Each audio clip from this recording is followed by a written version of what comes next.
சிங்கள பௌத்தர்கள் மத்தியிலும் இந்துக்கள் அல்லது தமிழர்கள் மத்தியிலும் இந்த சமூக மறுமலர்ச்சி இயக்கங்கள் நடந்து கொண்ட காலகட்டம் அது. அதற்கு பலர் அவருக்கு ஆதரவாக இருந்தார்கள், பலர் எதிர்ப்பாக இருந்தார்கள். ஆனால் அவர் ரொம்ப ஒரு ஒரு ஒரு தத்துணிவோடு ஒரு அர்ப்பணிப்போடு இந்த முஸ்லீம் சமூக சமய மறுமலர்ச்சி இயக்கத்தில் ஈடுபட்டார்ன்னு சொல்லலாம். அந்த வகையிலே 19ஆம் நூற்றாண்டிலே இலங்கை முஸ்லீம்களுடைய சமூக மறுமலர்ச்சியை கட்டியெழுப்பியவர்களே அல்லது அவர்களுக்கு ஒரு இனத்துவ அடையாளத்தை உருவாக்குவதிலே சிதிலப்பனுடைய பங்களிப்பு மிக முக்கியமானதுன்னு சொல்லலாம். அதுக்காக அவர் பல துறைகளிலே ஈடுபட்டார். அவரை பொறுத்த இந்த சமூக மறுமலர்ச்சி என்பது பழமைவாதத்திலே இருந்து முஸ்லீம்களை விடுவிப்பதாகவும் நவீன சிந்தனை முறைக்கு அல்லது கல்வியினூடாக நவீன சிந்தனை முறைக்கு அவர்களை வழிபடுத்துவதாகவும் இருந்தது. இலங்கை முஸ்லிம்களுடைய வரலாற்றிலே மர்ஹூம் MC சித்திலப்பை அவர்கள் மிக முக்கியமான இடத்தை வகிக்கின்றார்கள். முஸ்லிம்களின் மறுமலர்ச்சி தந்தை என்று அவர்கள் அடையாளப்படுத்தப்படுகின்றார்கள். இந்த நாட்டு முஸ்லிம்களுடைய வரலாற்றின் ஒரு முக்கியமான காலகட்டத்திலே சித்திலப்பையின் பணி நிகழ்ந்தது. இலங்கை முஸ்லிம்கள் இலங்கை நாடு அந்நிய ஆதிக்கத்துக்கு உட்பட்டிருந்த காலப்பிரிவிலே இந்த நாட்டிலே தேசிய உணர்வு படிப்படியாக வளர்ந்து வருகின்ற ஒரு காலப்பிரிவிலே அவர்களுடைய பணி நிகழ்ந்தது. இந்த தேசிய உணர்வை அவர்கள் சரியாக புரிந்து கொண்டு அந்த தேசிய உணர்வுக்கு அவர்கள் வலியூட்டினார்கள். பொதுவாக இலங்கை முஸ்லிம்களை பொறுத்தவரையில் அந்த காலப்பிரிவிலே ஆங்கில கல்வியை பெற்றிருந்த ஒரு சிலரில் ஒருவராக சித்திலப்பை அவர்கள் இருந்தார்கள். எனவே அவர்களால் நாட்டில் நிகழும் மாற்றங்களை மிகச் சரியான முறையில் அவதானிக்க முடிந்தது. அறிஞர் சித்திலப்பை அவர்களுடைய வகிபாகம் என்பது உண்மையில் இலங்கையில் மிக முக்கியமான ஒரு இடத்தினை உடையது. காலனித்துவ ஆட்சி காலத்தில் இலங்கையிலே மிகவும் முக்கியமான மூவரை சீர்திருத்தவாதிகள் என்றும் சமயவாதிகள் என்றும் அவர்கள் தேசியவாதிகள் என்றும் அடையாளம் காணுவது மரபாக இருக்கிறது. குறிப்பாக அறிஞர் சித்திலப்பை, யாழ்ப்பாணம் நல்லூர் ஆறுமுக நாவலர், இன்னும் அனகாரிக தர்மபால அவர்கள், இந்த 3 பேரும் தங்களுடைய தளங்களில் நின்று கொண்டு இலங்கை என்கிற இந்த தீவில் எந்த விதமான சமூக அசைவியக்கம் ஒன்றினுடைய முன்னேற்றம் காணுவதற்கான ஒரு பண்பாட்டை வளர்த்தார்கள் என்பதுதான் மிக முக்கியமான விடயம். அவர்கள் தங்களுடைய மதம், தங்களுடைய கலாச்சாரம், தங்களுடைய இனம், தங்களுடைய மொழி என்கிற அந்த சிந்தனை வயப்பட்டு அந்த சிந்தனையின் ஊடாக அவர்கள் தங்களை தனித்துவமான அடையாளங்களாக வெளிப்படுத்தி கொண்டவர்கள். அந்த வகையில் அறிஞர் சித்திலப்பையினுடைய இடம் அல்லது அவருடைய வகைபாகம் ஒரு தனித்துவமான இடமாக இருக்கிறது என்பது என்னுடைய அபிப்பிராயம். சித்திலப்பை அவர்கள் ஒரு ஒரு ஒரு ஒரு பரந்த தளத்தில் இயங்குகிற ஒரு சூழலை நாங்கள் அவதானிக்கலாம். அவர் பரந்த தளம் என்று சொல்லுகிற பொழுது இலங்கை முழுவதுக்குமான ஒரு பண்பாட்டு தளத்தை அவர் வளர்த்தெடுத்திருக்கிறார் என்பதுதான் மிக முக்கியமான விடயம். இந்த இடத்தில் நான் ஆறுமுக நாவலருடன் அவரை ஒப்பிடுகிற பொழுது ஆறுமுக நாவலர் இன்னொரு தளத்தில் நின்று கொண்டு தன்னுடைய மொழி, தன்னுடைய சமயம் முதலான விடயங்களை அவர் முன்னெடுத்தார் என்று சொல்லலாம். கண்டியினுடைய வரலாற்றில் முஸ்லிம்களுடைய வரலாற்றை சம்பந்தப்படுத்தும் போது கண்டி மாநகரின் இந்த பிரதேசத்திற்கும் ஒரு முக்கிய வரலாற்று முக்கியத்துவம் இருக்கின்றது. இந்த குறிப்பிட்ட வாவி சம்பந்தமாக கூட முஸ்லிம்களிடத்திலே ஒரு நம்பிக்கை இருக்கின்றது. அவர்கள் மாமுனைனா என்பவர் என்ற ஒரு வர்த்தகருடைய ஒரு தொடர்பு அல்லது அவர் ஒரு வர்த்தகத்தோடு இந்த பிரதேசத்தில் அவர் சில வயல்வெளிகளையும் வைத்திருந்தார் என்றும், இந்த வாவி முன்னர் ஒரு காலத்தில் அவருடைய சொந்த வயல்வெளியாக இருந்ததென்றும், இதற்கு பக்கத்திலே ஒரு சிறிய ஒரு குளம் இருந்ததென்றும், பின்னால் படிப்படியாக மன்னருடைய கவனத்திற்கு அது வந்து இந்த அழகான இடத்தை இவ்வளவு பெரிய வாவியாக மாற்ற வேண்டும் என்று அந்த மாமுனைனா அவர்களோடு பேசி மிகவும் இணக்கமான முறையிலே பின்னர் இதை மன்னர் ஒரு வாவியாக மாற்றினார் என்றும் முஸ்லிம்களிடத்திலே ஒரு நம்பிக்கையும் ஒரு வரலாறும் இருக்கின்றது. இந்த வகையில் தான் முஸ்லிம்களுடைய வரலாற்றின் தொடர்புகளும் ஆரம்பங்களும் கண்டி மாநகரையும் அதை சுற்றியுள்ள இடங்களிலும் கிராமங்களிலும் மன்னர்களோடும் இங்கு வாழ்ந்த சிங்கள மக்களோடும் நெருங்கிய உறவு விட்டு கொடுத்தல், ஒருவர் அந்நியமாக பழகுதல் என்பவற்றின் ஊடாக நடந்திருக்கின்றது. ஒரு வகையில் அவர்களுடைய வர்த்தகம், இன்னொரு வகையில் அவர்களுடைய விவசாயம், இன்னொரு வகையில் இங்கு ஓடுகின்ற மகாவலி நதியும் அதனோடு தொடர்பான கிளை நதிகளிலும் அவர்கள் ஓடங்கள் முதலியவற்றை அதிலே நடத்தி கம்பலிலிருந்து கட்டுக்கஸ்தொட்ட வரைக்கும், கட்டுக்கஸ்தொட்டிலிருந்து கம்பலைக்கும், அங்கிருந்து இன்னும் வேறு பகுதிகளுக்குமாக ஓடங்களின் மூலமாக பொருள்களை அவர்கள் ஓரிடத்திலிருந்து இன்னொரு இடங்களுக்கு கொண்டு சென்றிருக்கின்றார்கள். அதிலே கண்ணொருவை முக்கியமான ஒரு துறைமுகமாக எங்களுக்கு அடையாளப்படுத்த முடிகின்றது. இவ்வாறு பல இடங்களை நாங்கள் சொல்ல முடியும். அந்த விதமாக கிட்டத்தட்ட செங்கடகலபுர என்று சொல்லுகின்ற இந்த ஒரு மகத்துவமிக்க இலங்கை வரலாற்றில் முக்கியத்துவமான, இலங்கை வரலாற்றில் மாத்திரமல்ல இந்த ஆசிய கண்டத்திலேயே மிக உயர்ந்த வரலாற்று சிறப்புமிக்க அழகான இடமாக அங்கீகரிக்கப்பட்டிருக்கின்ற இந்த இடத்தினுடைய வாழ்க்கையோடும் வரலாற்றோடும் முஸ்லிம்களுடைய வாழ்க்கையும் பின்னி பிணைந்து செல்கின்றது என்பதில் ஒரு தொடர்ச்சியில், ஒரு அங்கத்தில், ஒரு அம்சத்தில் சித்திலபே அவர்களுடைய வாழ்க்கையும் இதனோடு சம்பந்தப்படுகின்றது. அந்த தலதா மாளிகையில் இருந்து ஒரு மைல் தூரம் நீங்கள் போகும்போது அங்கே லேடி கார்டன் என்று அழைக்கப்பட்ட அந்த இடமும், அந்த இடம் பின்னர் சித்திலபே மாவத்தை என்று மாற்றப்பட்ட வகையையும் நாங்கள் பார்க்கக்கூடியதாக இருக்கின்றது.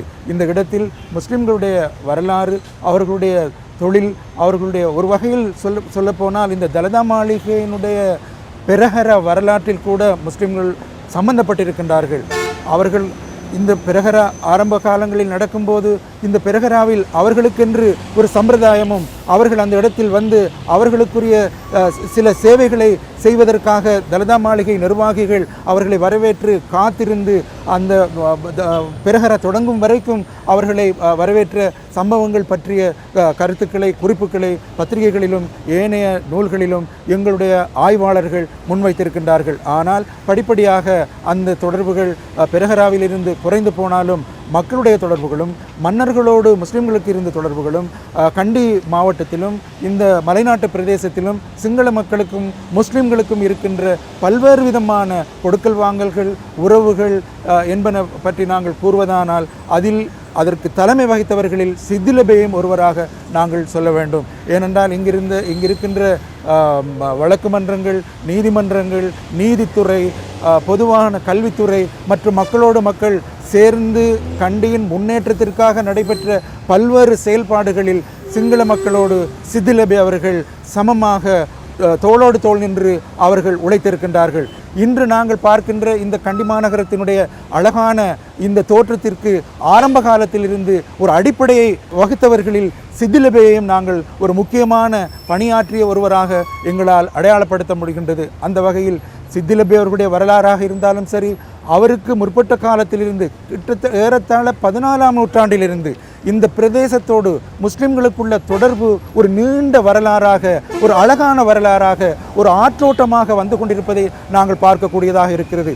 ஒரு குறிப்பை மாத்திரம் இங்கு நாங்கள் முக்கியப்படுத்தி சொல்லலாம். இப்னு பதூதா அவர்கள் புத்தளத்தில் இறங்கி புத்தள வழியூடாக ஹெட்டிப்புலையால் வந்து குர்நாகல் வந்து பின்னர் இந்த பிரதேசங்களினூடாக கம்பலைக்கு போய் அவர் பாபா ஆதமலையை சந்தித்த காலத்தில் இந்த பிரதேசத்தினூடாகத்தான் அவருடைய இப்னு பதூதாவினுடைய பயணம் நடந்திருக்கின்றது. அந்த காலகட்டத்திலிருந்து முஸ்லிம்களுடைய வரலாற்றையும் தம்பதினிய, யாபகுவ போன்ற இடங்களிலிருந்தும், கம்பக ராஜ்யத்திலிருந்தும், செங்கடகலபுர ராஜ்யத்திலிருந்தும் தொடர்புபடுத்தி பார்க்கும்போது முஸ்லிம்கள் இந்த பிரதேசத்தில் கண்டிமா நகரத்தில் ஒரு அழகான மக்களோடு இணங்கி வாழக்கூடிய ஒரு சிறப்பான வாழ்க்கை முறையை இந்த நாட்டிற்கு அறிமுகப்படுத்தி இருக்கின்றார்கள். அதில் ஒரு தலைமைத்துவமும் அதை உருவாக்கி அந்த இணக்கப்பாட்டை வளர்த்தவர்களில் ஒரு முக்கியமான தலைவராகவும் சித்திலபே அவர்கள் விளங்குகின்றார்கள். அந்த பின்னணியை இன்று நாங்கள் பார்ப்பது எங்களுக்கு ஒரு மகிழ்ச்சியான, புதிய தலைமுறையினருக்கு ஒரு முன்னேற்றமான சிறந்த உதாரணமாக இருப்பதையும் நாங்கள் இங்கு சுட்டிக்காட்டுவது முக்கியமானதாகும். சித்திலப்பை கண்டியில் வாழ்ந்தமைக்கான சான்றுகளாக இன்றும் சித்திலப்பை வீதி திகழ்கிறது. மேலும் இந்த வீதியில் அவர் வாழ்ந்த வாசஸ்தலமும் காணப்படுகின்றது. ஆரம்பத்தில் இருந்தே சித்திலப்பை கண்டி முஸ்லிம்களின் கல்விக்காக அயராது உழைத்த ஒருவர். கண்டியில் அவர் முன்னோடி நவீன பாடசாலைகள் பலவற்றை உருவாக்கினார். அவ்வாறு பாடசாலை உருவாக்கப்பட்ட இடங்களில் கட்டுக்கலை பிரதேசமும் ஒன்று. கண்டியில் அவர் நடத்திய பாடசாலைகளின் நினைவாகவும் அவரது கல்விச் சேவைகளை மதிக்கும் பொருட்டும் கண்டியில் அமைந்துள்ள சித்திலப்பை பாடசாலை காணப்படுகிறது. 300 மாணவ மாணவிகளுடன் சித்திலப்பை மகாவித்யாலயம் இப்போதும் சிறந்த முறையில் இயங்கிக் கொண்டிருக்கிறது. சித்திலப்பையின் நினைவை பதிவு செய்துள்ள இலங்கையில் உள்ள முக்கியமான இடங்களில் இந்த பாடசாலையை நாங்கள் குறிப்பிட முடியும். இது பேராதனை கண்டி வீதியில் அமைந்திருக்கின்ற ஒரு பாடசாலை. இந்த பாடசாலை இருக்கின்ற இந்த இடம், இதை சூழ உள்ள இடம் எல்லாமே இன்னொரு வரலாற்றை எங்களுக்கு சொல்கின்றது. இந்த பிரதேசம் முழுக்க முஸ்லிம்கள் வாழ்ந்த ஒரு முக்கியமான இடம். 1960ஆம் ஆண்டில் ஏறக்குறைய 600 பிள்ளைகள் இந்த பாடசாலையில் இருந்திருக்கிறார்கள் என்றால் எவ்வளவு முஸ்லிம் தொகையினர் இந்த வீதியில் இருந்திருக்க வேண்டும். இன்று அந்த அளவு இந்த முஸ்லிம் மக்களை இங்கு காண முடியாமல் போனாலும் இந்த பாடசாலை அந்த முஸ்லிம் மக்களுடைய ஒரு குடியேற்றத்தின், ஒரு பழைய குடியேற்றத்தின் ஒரு அடையாளமாகவும், அதே நேரத்தில் சித்திலப்பையினுடைய பெயருக்கான ஒரு அடையாளமாகவும் இயங்கி வருகின்றது. இந்த பாடசாலை இன்று பல வளர்ச்சிகளை கண்டிருக்கின்றது. ஆங்கிலம், சிங்களம், தமிழ் என்ற எல்லா மொழிகளிலும் இங்கு பயிற்சிகள் நடக்கின்றன. ஆனால் இந்த பாடசாலையினுடைய வரலாறு முக்கியமானது. சித்திலப்பையினுடைய பெயர் இங்கு பொறிக்கப்பட்டிருப்பது முக்கியமானது. ஏனென்றால் அவருடைய எல்லா விதமான முயற்சிகளிலும் முக்கியமானது அவர் பாடசாலைகளை உருவாக்கியதாகும். அவர் கண்டியில் 2-3 பாடசாலைகளை உருவாக்கினார், குருநாகலில் பாடசாலைகளை உருவாக்கினார், கம்பளையில் பாடசாலைகளை உருவாக்கினார். குறைந்தது 4 அல்லது 5, சில பேர் 6 என்று சொல்கின்றார்கள், 6 பாடசாலைகளை உருவாக்கி அந்த பாடசாலைகள் ஆங்கிலம், கணிதம் போன்ற பாடங்களை கற்பிக்கக்கூடிய நவீன துறை பாடசாலைகளாக உருவாக்கி அதிலே அரபு மொழியையும் குர்ஆனையும் படிப்பிக்கின்ற ஒரு இஸ்லாமிய பண்பையும் அதிலே கொண்டு வந்து ஒரு நவீன கல்விக்கான பாடசாலைகளை உருவாக்கி முன்னோடியாக இருந்த, அதிலும் கண்டியிலும் ஒரு பாடசாலையை உருவாக்கி, எனக்கு நினைவிருக்கின்றது 1891ஆம் ஆண்டு இலங்கையில் பதிவு செய்யப்பட்ட முதலாவது பாடசாலை என்ற பெயர் சித்திலப்பை அவர்கள் கண்டியில் தொடங்கி நடத்திய பாடசாலை என்று இலங்கையில் உள்ள இந்த ஆவணப்பதிவுகள் கூறுகின்றன. அந்த வகையில் இலங்கையில் கண்டி மாநகரத்தில் இந்த பேராதனையில் வீதியில் இருக்கின்ற இந்த பாடசாலையில் சித்திலப்பை அவர்களுடைய பெயர் இயங்குவது முக்கியமானதாகும். இன்னொரு வரலாறும் இதிலே இருக்கின்றது. இந்த கண்டி மாநகரத்துக்கான முஸ்லிம்களுக்கான கல்வி வளர்ச்சிக்காக பாடுபட்டவர்களில் பதியுதீன் மஹமூத் அவர்களுடைய பங்களிப்பை நாம் மறக்க முடியாது. அந்த வகையில் பதியுதீன் மஹமூத் அவர்கள் இந்த கண்டி மாநகரத்துக்காக முஸ்லிம்களுடைய கல்வியை, குறிப்பாக பெண் கல்வியை வளர்ப்பதற்காக, ஆண் பாடசாலைகளை உருவாக்குவதற்காக அவர்கள் 1960-70களில் எடுத்த முயற்சிகளின் ஒரு அடையாளமாகவும் இந்த பெயர் இங்கு பொறிக்கப்பட்டது என்பதை நான் அறிந்தபோது உண்மையிலேயே மகிழ்ச்சி அடைந்தேன். இது சித்திலப்பை அவர்களுடைய அந்த கல்வி சேவைக்காக, அவருக்கு பின்னால் அவரை போல பல மடங்கு கல்வி சேவைக்கு தன்னை அர்ப்பணித்த பதியுதீன் மஹமூத் அவர்களே விரும்பி இந்த பாடசாலைக்கு சித்திலப்பை என்ற பெயரை நீங்கள் வைக்க வேண்டும் என்று அவர் கண்டி மக்களை, முஸ்லிம்களை வேண்டிக் கொண்டதன் அடையாளமாக இன்று இந்த பாடசாலை அந்த பெயருடன் இயங்குவது சித்திலப்பையினுடைய வரலாற்றை படிப்பவர்களுக்கும், சித்திலப்பையினுடைய வரலாற்றில் கல்வியின் முக்கியத்துவத்தை பற்றி ஆராய்பவர்களுக்கும் இன்று இந்த பாடசாலை ஒரு அடையாளமாக, கண்டி முஸ்லிம்களின் ஒரு வரலாற்று அடையாளமாக இருக்கின்றது என்பதை நாம் மறுக்க முடியாது. அந்த வகையில் இன்று நாம் எங்களுடைய சித்திலப்பையினுடைய அடையாளங்கள் கண்டியில் எந்த இடங்களில் இருந்தது என்று நாங்கள் பார்த்து வந்தோமோ அதிலே ஒரு முக்கிய அடையாளமாக இன்று நாம் சித்திலப்பை பாடசாலையை இந்த அவருடைய வரலாற்றில் ஒரு அங்கமாக இணைத்துக் கொள்கின்றோம். முஸ்லீம்கள் என்போர் கண்டுகொள்ளப்படாத ஒரு சமூகமாக அவர் இருந்த ஒரு சூழலை விவரிக்கிறார். அப்போ இவ்வாறு கண்டுகொள்ளப்படாத ஒரு சமூகமாக இருந்த அந்த சூழலை மாற்றியமைத்து அதன் அடிப்படையில் தன்னுடைய சமூகத்துக்கான சில முக்கியத்துவத்தை கொடுக்க வேண்டும் என்கிற ஒரு பண்பாடு சித்திலப்பைக்கு ஏற்படுகிறது. ஆகவே அறிஞர் சித்திலப்பை அவர்கள் அதை நோக்கின பயணத்தை மேற்கொள்கிறார். அவர் அதில் முக்கியமாக கைக்கொண்ட விடயம் என்னவென்றால் கல்வி என்பதுதான் மிக முக்கியமான விடயம்.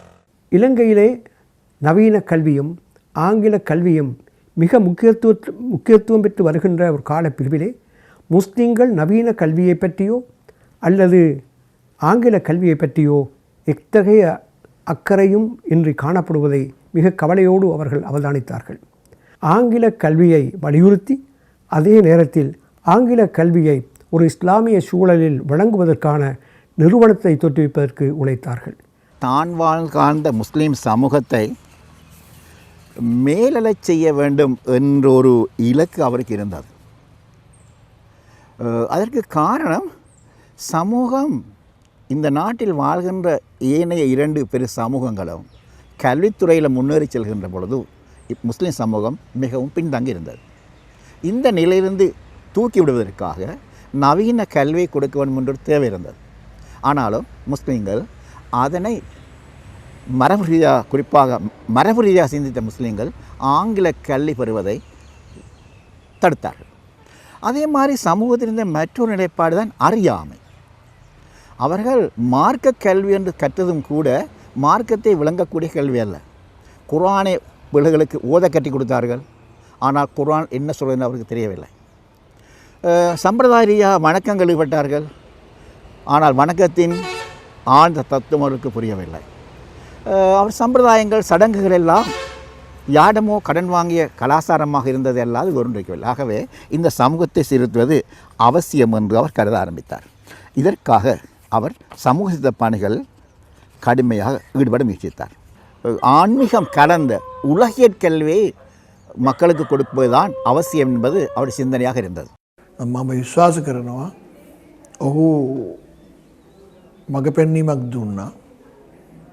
ඉංග්‍රීසි අධ්‍යාපනය කළ කියන්නේ ඉංග්‍රීසි භාෂාව විතරක් නෙවෙයි, නවීන අධ්‍යාපනය. නවීන වැලු වටිනාකම අධ්‍යාපනය. වඩා නිදහස් හිතන නිදහස් කල්පනා කරන මිනිස්සෙක් වෙන්න ඕනේ. හැබැයි ඔහුගේ සංස්කෘතිය ආගම තියාගෙන තමයි කරන්න පුළුවන්. අයින් වෙන්න ඕනේ නැහැ. ඔය අදත් තියෙන ප්‍රශ්නයන්නේ අපි ඒකට යනවා කියලා ආගම සංස්කෘතිය අතහැරලා යනවාද? එහෙම ගිය මිනිහෙක් හදන්න පුළුවන්ද? එතකොට නමුත් නවීන මනිහ ගොඩනගන්න ඕනේ අර සංස්කෘතිය ආගම සමග තියෙන ඒ සංස්කෘති බැඳීම තියාගෙන. මොකද මිනිස්යාගේ ඒ ශිෂ්ටාචාරයක එතකොට මේ පණිවුඩය දෙනවා සිද්ධිලෙබ්බේ. හරි? එතකොට දැන් දහම් පාසල් අධ්‍යාපනය වගේ මද්‍රස අධ්‍යාපනය ඒක ඒ ආගමික සමාජයේ සංස්කෘතියත් එක්ක යන අධ්‍යාපනයක්. ඒක තමන්ගේ අනන්‍යතාවය තියාගන්න අධ්‍යාපනයක්. මේ අධ්‍යාපනය ඒ ස්පේස් එකෙන් අපි ඊට වඩා පොදු අවකාශයට යන තැන. මේ පොදු අවකාශයට කොමන් ස්පේස් එකට යන්න වෙන්නේ මේ මොඩර්න් වැලියු සිස්ටම් එකත් එක්ක සම්බන්ධ වෙච්ච අධ්‍යාපනයක් ලබාගෙන. ඒක අනිත් එක තමයි මේ අධ්‍යාපනය කියන එක වැදගත්කම. මේක හැමදෙනාටම දෙන්න ඕනේ කියන එක.